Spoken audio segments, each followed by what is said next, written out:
Now for this first project, you're going to need a wood board. I picked this up at Dollar Tree, and you're also going to need a package of dowel rods. You're going to start with your wood piece. I marked a tilted slant line at the top and the bottom.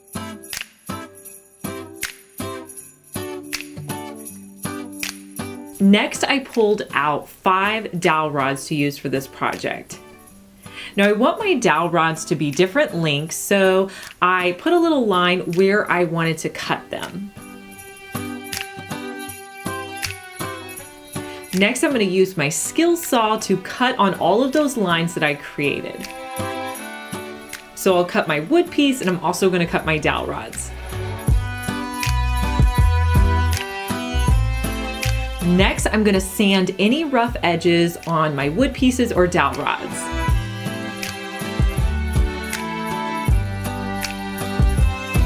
I wanted to keep the dowel rods in a natural finish, but with the wood pieces, I'm going to stain those with the color Golden Oak just by brushing it on with a foam brush, and I'll pull off any excess with a paper towel.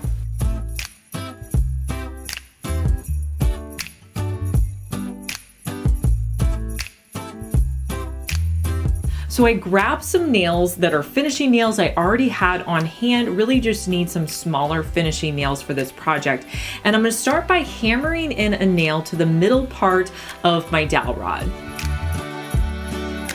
Once I get the nail through the dowel rod, I'm going to put it on my wood board where I want to nail it in the rest of the way. When I was doing this, I realized I should add some construction adhesive glue to the back of the dowel rod so that once the nail was set, it would dry and hold really well. But I didn't think about that for the first one, so I actually had to add some glue after I nailed it in, but I did that for the rest of the pieces. So once I put in the centerpiece, I put the next size on the top as well as the bottom. So I put my nail in until I could see the bottom portion of the nail, added my hot glue, and then nailed it the rest of the way into the board. And I also repeated those steps for the final wood dowel.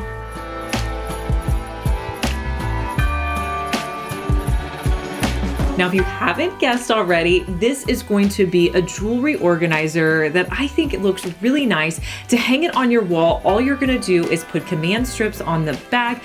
You could add a hanger, but I suggest command strips for this one, and you can use it to display your jewelry. I think it looks so cute and such an inexpensive gift.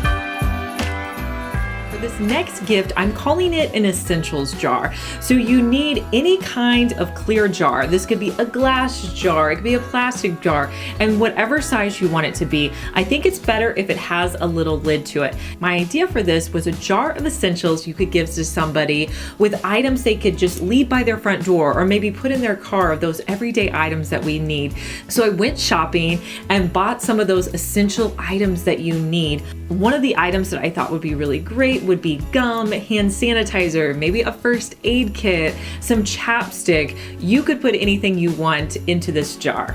Next, I wanted to personalize it, so I went into my Cricut on my phone and I typed out a name so I could put it on the front. You can change the font, make it really fun. Next, I'm going to print that out on permanent vinyl on my Cricut Joy machine. I'm gonna weed out the vinyl and then use my transfer tape to put on top of my vinyl so that I can put it onto my jar.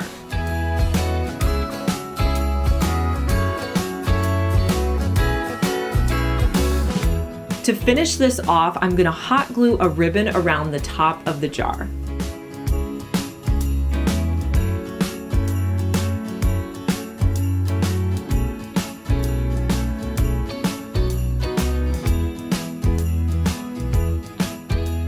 I think this is a thoughtful gift you could give to anybody in your life.